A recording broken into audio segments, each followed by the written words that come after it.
Nous accueillons maintenant, chers amis, une intervenante que vous connaissez tous, qui se bat sans relâche depuis de nombreuses années pour s'opposer à ces lois injustes et iniques. Je vous demande un tonnerre d'applaudissements pour la présidente de la Manif pour tous, Ludovine de La Rochère. Merci Ludovine.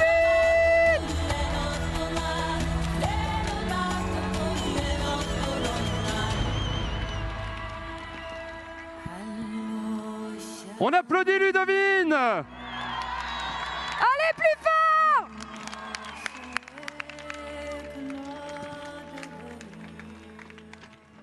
Chers amis,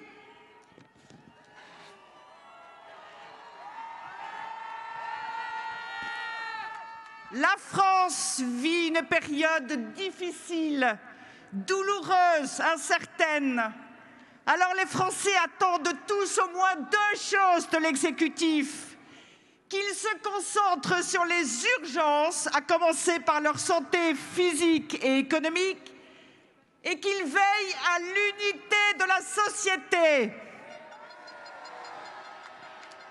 Mais au lieu de cela, cet été, il s'est occupé en priorité des sujets hautement clivants et évidemment surtout pas urgents du projet de loi dit bioéthique, qui n'est évidemment ni bio ni éthique. C'est ainsi que Monsieur le ministre Éric Dupond-Moretti a participé à cette seconde lecture de l'Assemblée nationale fin juillet. Incapable de répondre sur les questions de filiation, il a marmonné tant il était mal à l'aise. Lui qui a témoigné bien souvent de l'absence de père et de la souffrance qu'il a connue. Mais arrivé au pouvoir, c'est la trahison des enfants et la trahison des Français. Honte à vous, monsieur le ministre garde des Sceaux. Et c'est ainsi aussi que le Premier ministre Jean Castex s'est même réjoui de l'issue de la seconde lecture du projet de loi à l'Assemblée nationale. Jean Castex, qui il y a quelques jours témoignait de l'importance de sa famille, qui est son refuge, de ses relations de père avec ses filles. Il en témoignait dans Gala, mais il soutient ce projet de loi. Honte à vous! Les députés, les gouvernants, le Premier ministre, le Président de la République n'avaient-ils pas d'autres urgences, priorités devant eux à traiter? Fort heureusement, ce texte n'est encore qu'un projet et heureusement, vous êtes là. Et nous sommes ici à Paris et partout en France aujourd'hui pour réclamer le retrait définitif de ce projet de loi. Merde.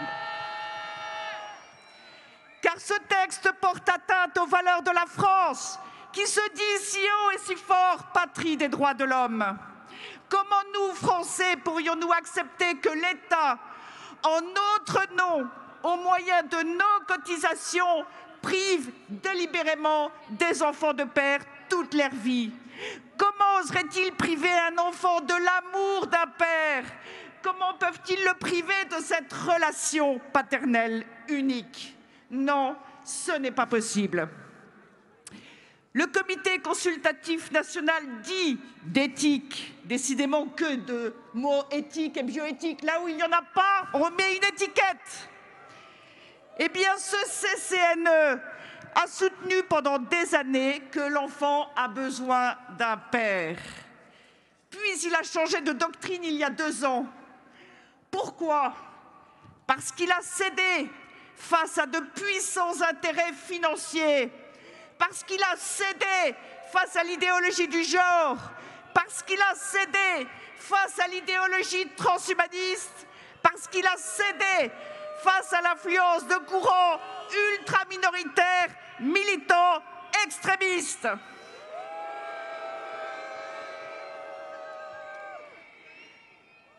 Le CCNE prétend donc désormais que priver volontairement un enfant de père n'est pas un problème éthique. Voilà un organisme entièrement constitué et nommé par l'exécutif, dont l'indépendance est nulle, absolument nulle, au contraire de ce qu'exige toute réflexion éthique. Et voilà le résultat, un président du CCNE qui affirme ne pas faire de différence et ne pas savoir la différence entre le bien et le mal. Un organisme qui, en réalité, permet aux politiques de faire passer ce qu'ils veulent pour de basses raisons politiciennes, mais qu'ils n'assument pas eux-mêmes. Honte à ceux des membres du CCNE qui ont permis le lancement de ce projet, qui ont signé la PMA sans père, obéissant aux desiderata d'Emmanuel Macron. Si la PMA sans motif médical était votée, elle s'ajouterait à l'autoconservation des gamètes sans motif médical. Ce serait l'instauration de la procréation sans sexe pour tous. Ce serait l'instauration du règne de la technicisation de la procréation. Ce serait la surmédicalisation tant dénoncée par de prétendus écologistes et féministes. Ce serait encore l'ouverture de la France au marché de l'humain.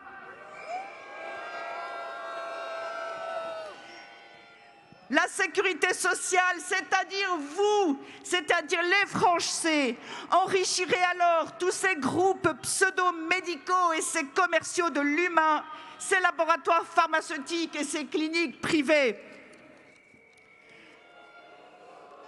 La PMA sans père, c'est aussi le triomphe du séparatisme voulu par des minorités, dont celle, disons-le, des associations militantes LGBTIQ+.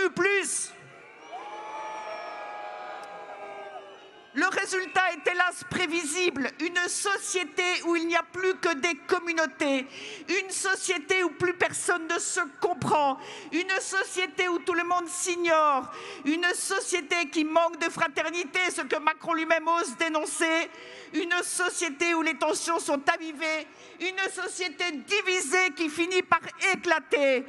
Est-ce cela que veulent Emmanuel Macron et Jean Castex ? Nous n'en voulons pas et nous le disons haut et fort.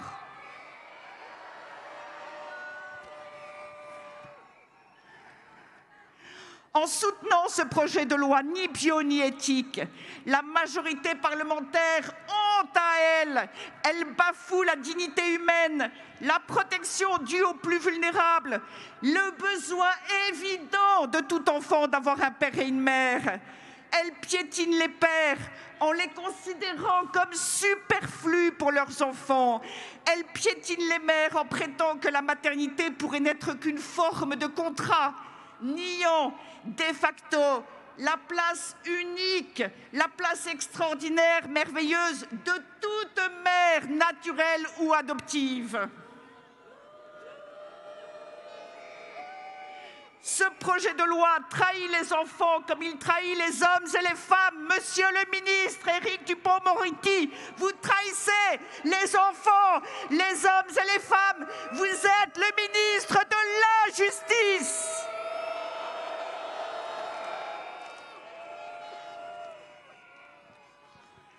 C'est un fait. Sans maternité et paternité, il n'y a pas de fraternité.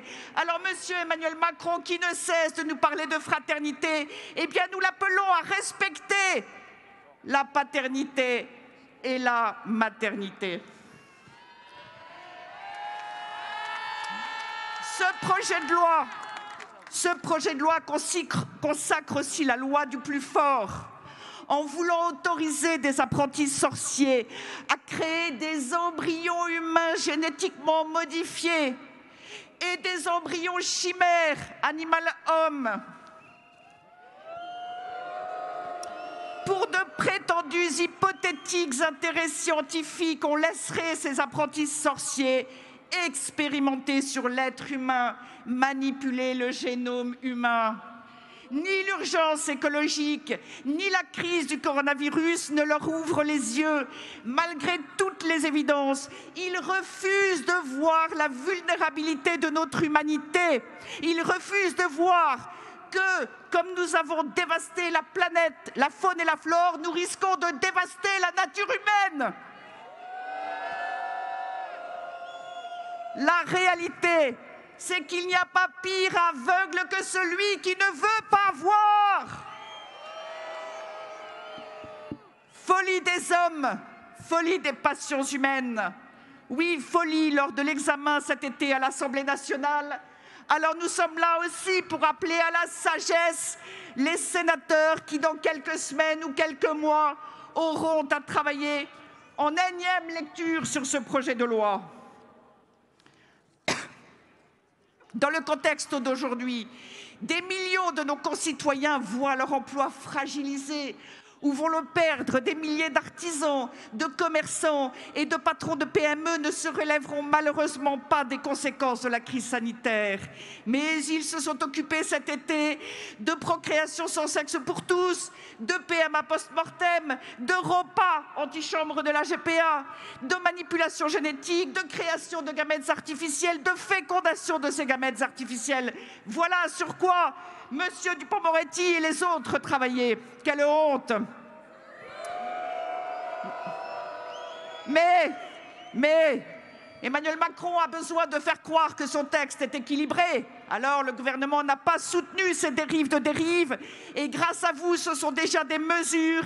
La PMA pour les trans, la PMA post-mortem, la ROPA, le DPIA, ce sont déjà des mesures que nous avons évitées, et ce, de manière définitive. Bravo à vous!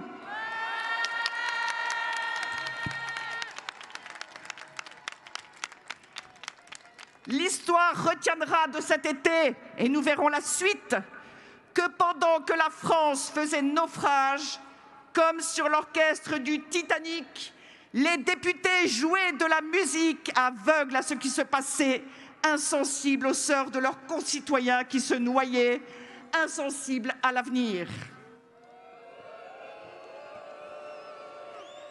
Et nous, ce que nous défendons ici à Paris, et partout en France, j'arrive de Compiègne, puis de Versailles, et nous sommes très nombreux ainsi dans plein de villes de France.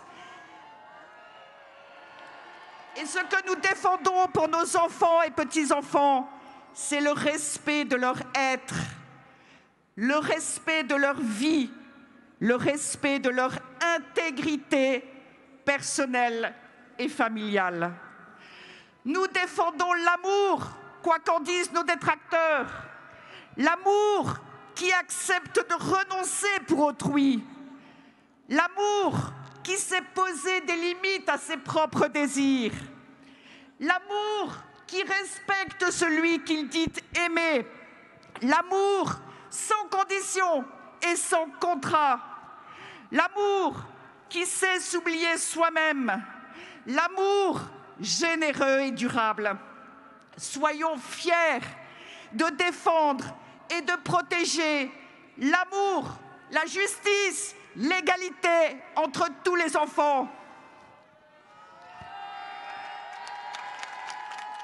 Soyez-en sûrs, ce que nous défendons est beau, immense, moderne, si moderne que certains ne le comprennent pas encore. Ce que nous défendons nous dépasse aussi. Mais pour les plus vulnérables, nous ne lâcherons rien. Et tôt ou tard, nous gagnerons. N'en doutez pas.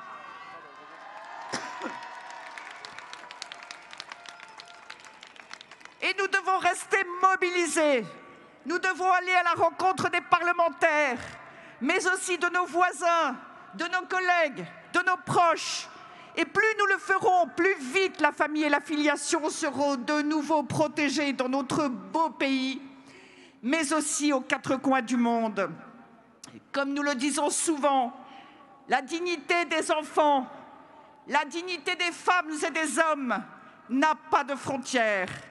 C'est pourquoi de Paris à la tribune des Nations Unies, je vous assure de notre engagement à relayer votre voix pour la famille et pour les enfants. au nom des plus vulnérables d'entre nous, des plus vulnérables de demain, un immense merci